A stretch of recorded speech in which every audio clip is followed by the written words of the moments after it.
Hello, hello, Liberty fans. This is round one of this week's Liberty MTG tournament. This week is the first week that Ikoria is out, so I'm going to be experimenting with a variation of the Arkbow deck, which uses Yorion as the companion. Unfortunately, I almost forgot about Magic this evening, so I had to throw together this deck list very last minute. We'll see how it operates. I'm not confident, but I think at least it'll be fun. Having so many more cards in the main board, plus a lot of those new flexible mutates, allows us to do some pretty interesting things. I'll go ahead and hang on to this. We can cast Yorion with it, not that we would necessarily want to, but a Growth Spiral and a Reclamation does not seem bad. So one thing that's cool about this set is that we get a colorless land that lets us draw by paying an amount. There is the condition, unlike Arch of Araska, that you have a creature with power 4 or greater out on the battlefield, I believe, but that actually works better for us than Arch of Araska used to, since we have a lot of big, beefy creatures that we try to yank out with the Arkbow. But getting that kind of card back with Wilderness Reclamation really lets us generate some value, if we get it.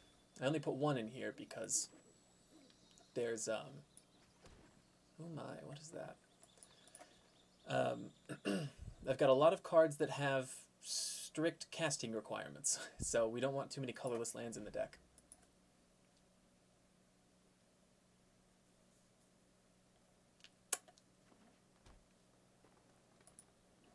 Just gonna Growth Spiral when we get the chance. Looks like we're gonna be ramping slower than our opponent, though. Okay. Let that resolve.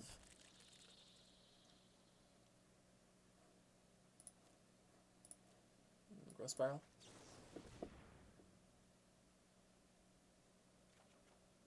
Arkbow. Oh, alright.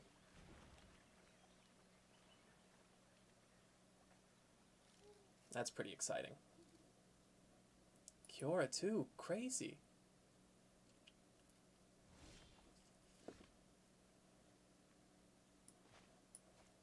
So with this, what I'll do, in order to play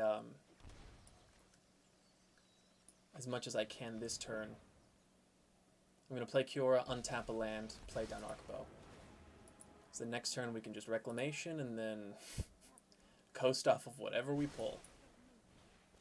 I always like doing this when my opponents had a little bit of a slower start, because then they have to choose between attacking Kiora, which is way too much health, or loyalty, excuse me, and attacking my face, which is how they will win the game.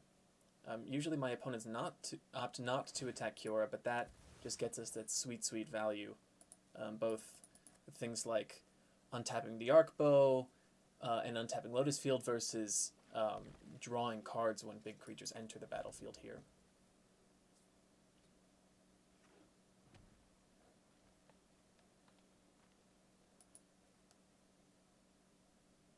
Oh no, he's not going to destroy that, is he? If he's a Brontodon, I'm going to... Assassin's Trophy. That sucks. At least we thin our deck a little bit. What, do we have white, white, white? We don't.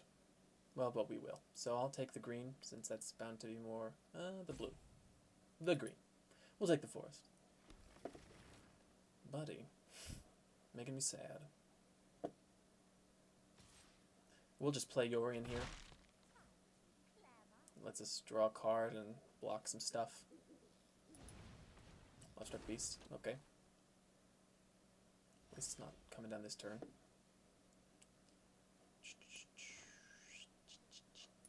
Let's see what we scry for. Paradise Druid, not a chance. It's only number... Oh, so we can actually exile Kiora and get her loyalty back, which is sweet. It's very interesting.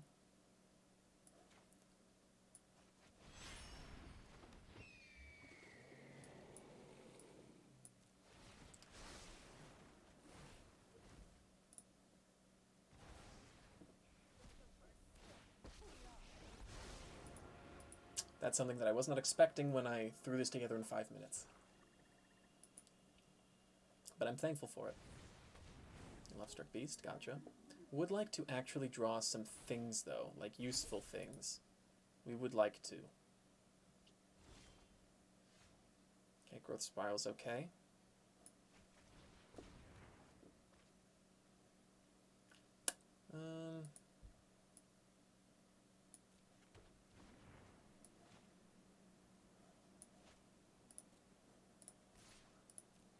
I'll just let him block that. Okay, I guess he won't. Makes sense, though. Why just throw away your Grazer? We'll untap Reclamation here.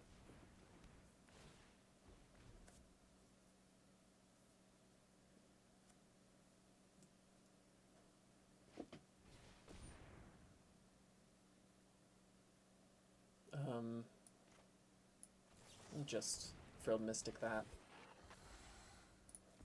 Is this the beginning of combat? Yes, it is. We can still block it with Yorion, though. Arboreal Grazer, excellent. Okay, so we are going to have the edge on the card advantage here. But that Hornbeetle's just going to keep getting bigger and bigger. So if I don't find an Arkbow, it's not going to be great for us. So if we get rid of this, then the beetle stops getting bigger. And he can only kill Yorion, which, honestly, we don't care about too much now. Oh, yeah. This is amazing. Okay. So first we'll do this. Then we'll do this.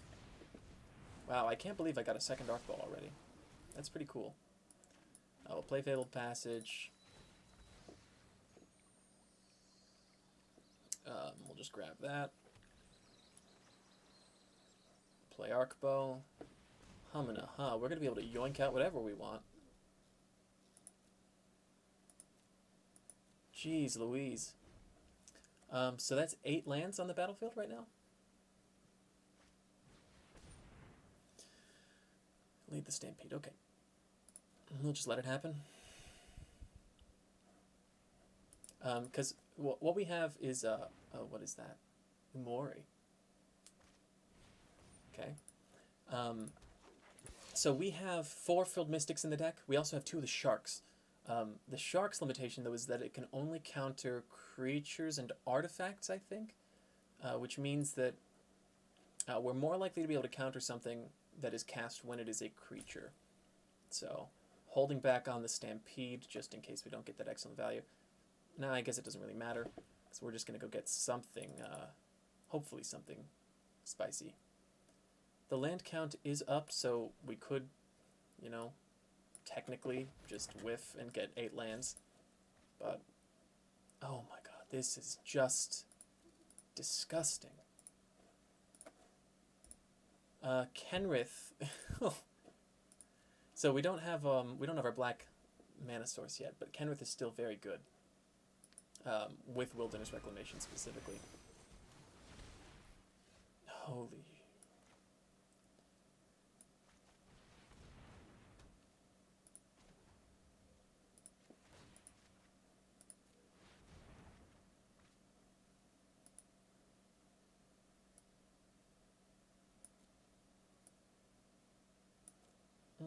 I'll attack with the beast here. What does Umori do? Just makes things cost less?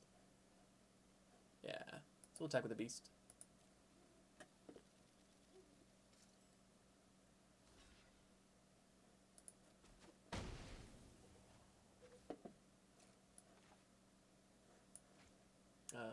Keep this for the Arkbow. Just untap the beast. Move to my end step. We have to stop there so that we can do some shenanigans. We are going to draw a card. See what we get. Draw a card.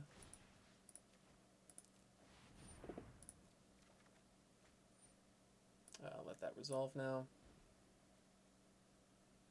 We'll just go. So we've got a lot of options. It seems like our opponent's probably not going to be able to keep up with the value. And we will be able to, even though we appear to be so far ahead, it's hard for me to close it out immediately, but we'll definitely be able to just bust through these creatures here. Just counter that because we can. It's a 4/5.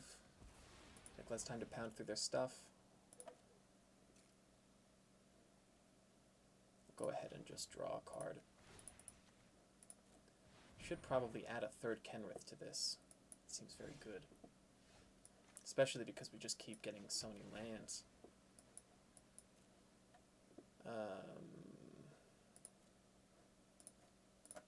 So what's interesting here is that we can just apply counters however we want to. Or bounce something with a Dream Eater. So you might be familiar with the phrase math is for blockers. But in this case, math is more for us. It's sort of random, or almost arbitrary, whatever they choose to do here. Okay, so put a counter there. Put another counter there. Put another counter there.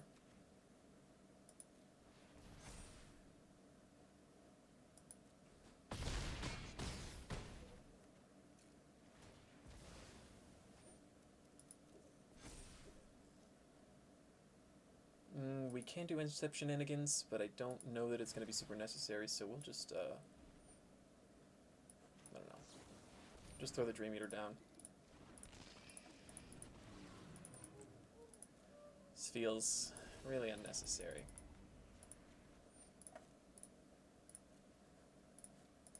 So here's a couple other examples of cards that we have. Illuna, Apex of Wishes. Even though we don't have red in this deck except for the Lotus Field, we can still cast the Mutate, which is a big deal. And because this deck has Arkbow in it, we can actually still just get it onto the battlefield on its own as well without even worrying about that. You can see we have Nethroe in here as well. Again, I was just throwing stuff in here because I could. This casting cost, it does not matter that we have no swamps, because if we're pulling it in off the Arkbow, then 5/5 lifelink Death Touch is just way too good at 5 CMC. Because so this deck, we really want to be. I mean, it's going to be a little different now that it's changed to 80 cards, and I've messed with all the stuff that's in here. But generally, this deck does not want to Arkbow for fewer than 5 mana. But since the deck was already like that, tossing in a couple of these guys, just really great. Illuna, excellent finisher. Nethroe. Oh yeah, Nethroe can help us if we end up mutating with him, so using a Lotus Field to activate that black mana.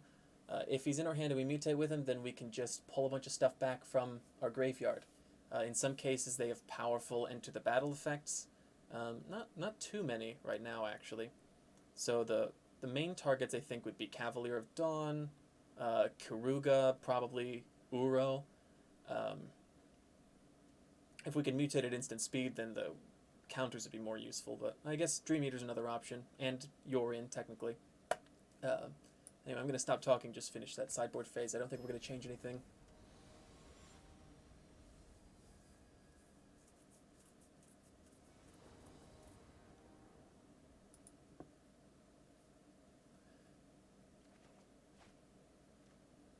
Okay, this one does not look as great. That's a little more workable. So we could use the Cavalier Dawn. This is interesting. What would we put back here? Kiruga seems too good. Cavalier of Dawn's great removal. Cavalier's way harder to cast, though. Although, if we do manage to cast Cavalier, getting Yorin out right afterward is pretty solid. Kiruga, when we cast it and Kyora's on the battlefield, will draw us 2 cards.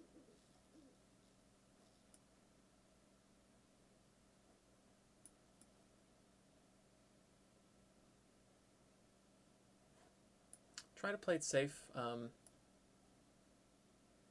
Just keep the removal, even if it's going to be a little tough to cast. Technically, if we go and fetch a plains with this, then Kiora untapping things can get that Cavalier out.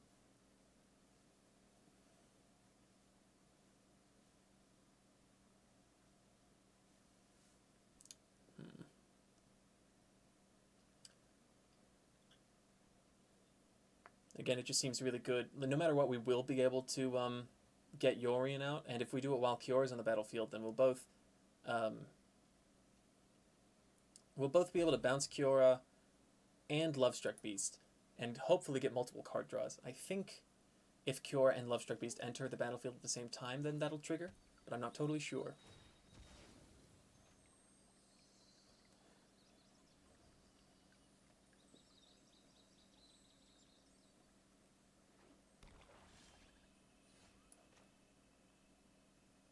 Okay. So drawing that Frilled Mystic makes me question whether or not we'll fetch a Plains with that Fabled Passage. Because if we get a Plains, then that's putting off Frilled Mystic for a turn. I guess that's assuming we even get to our 4th land, though. Hopefully we draw something spicy. Destiny Spinner. It's interesting. Okay.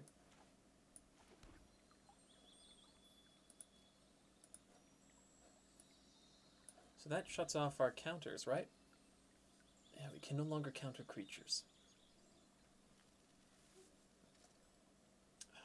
I don't have a great way to remove that.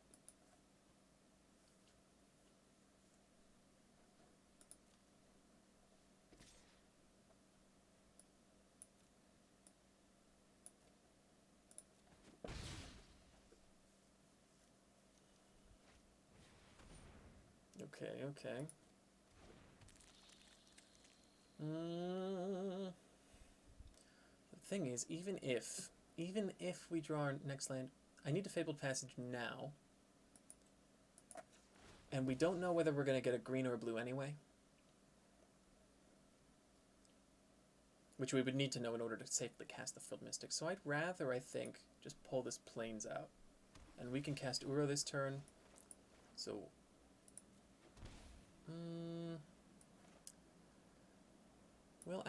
we'll cast Kiora here.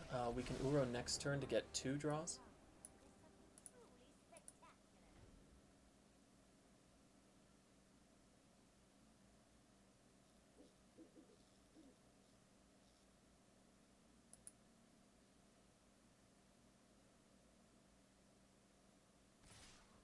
Okay, they're just attacking my face. Seems wise. Oh, looks like they're going to be stuck at 2 lands. So in this case, when we cast Uro, we have to make sure that we order the Kiora trigger to happen first, because we want to draw Kiora's card and then draw Uro's card, because then his ability will resolve. That allows us to put a land card down. If this were first, then we would only get to draw the 1 card, have the opportunity to play a land. And then if Kiora drew a land, it wouldn't matter. We wouldn't get that opportunity there.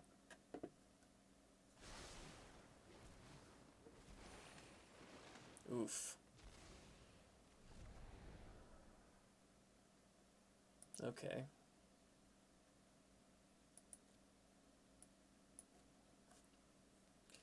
Probably would have been wiser in this case. I'm realizing now to just play Lovestruck Beast so that I have blockers up.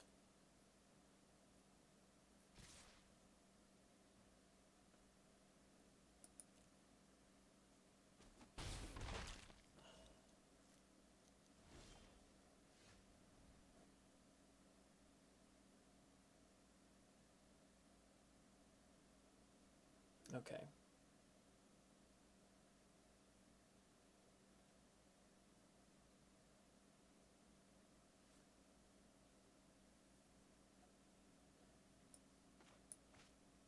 So Knight of Autumn actually destroys that Destiny Spinner, which is good. For now, we'll just draw a card and hope it's not something that we have to discard. And I could have chosen to play the Nightbag Ambusher instead by untapping with Kiora. Ooh, Lotus. This is why we play Lotus Field, folks. Okay, so what do we want? We don't have green ore. Still won't be able to easily cast a Frilled Mystic. Or Uro, but here's the sweet thing.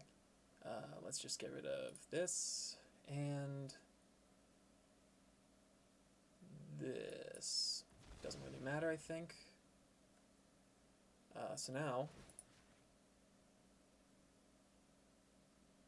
Oh, there's actually nothing that we could nothing that we could cast right now, so we're just going to hold that back. But next turn we'll be able to, we'll have 7 mana. So we can potentially bounce any threat that they play with Dream Eater.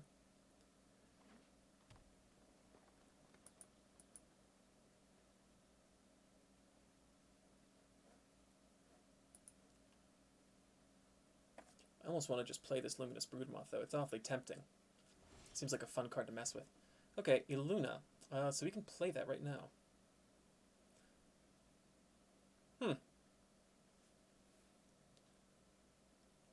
That seems fun, right? Let's do it. So we want to mutate it, I think, right? I guess we can... Might as well just play it, huh? So we'll do blue.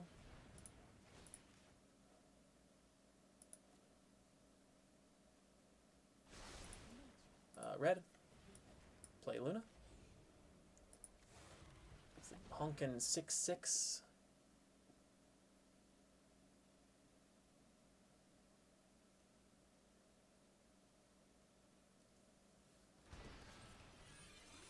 Draw a card, hope it's a land. I guess, strictly speaking, when we discard things, doesn't really matter because it just helps us get Uro back. We'll just hold these blockers back. Discard. What is even... Honestly, I'll just say Night of Autumn.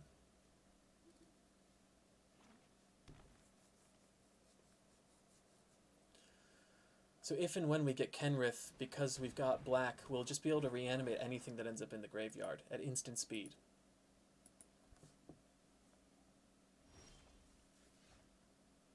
Okay, that seems like I want it.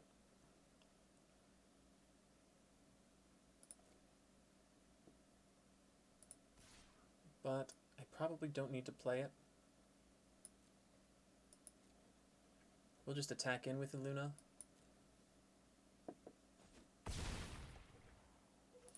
And then untap.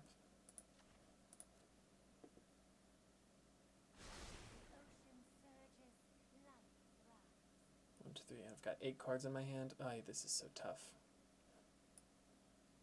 Guess I shouldn't complain about having a lot of really good cards in my hand. We'll discard a Dream Eater.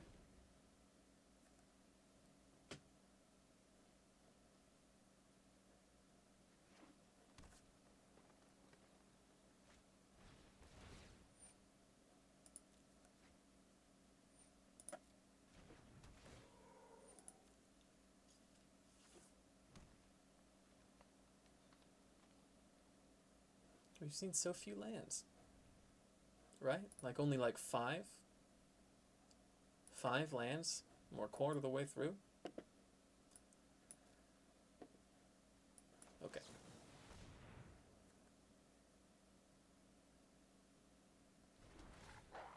Yeah, unfortunately, you know, I'm someone who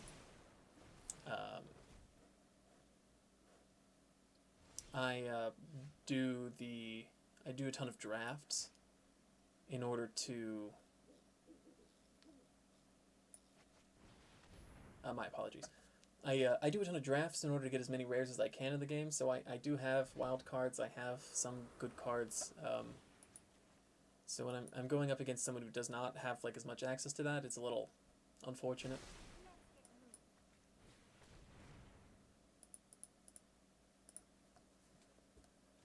But this is still a spectacle either way. A lot of neat cards.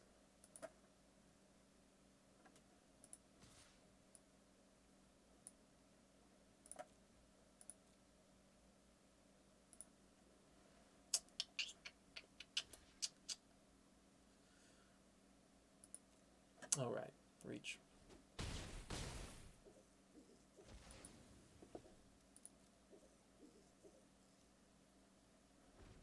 Just not knowing what's in my opponent's deck, I don't want to risk some kind of like combat trick that would just kill me if I attacked him with everything.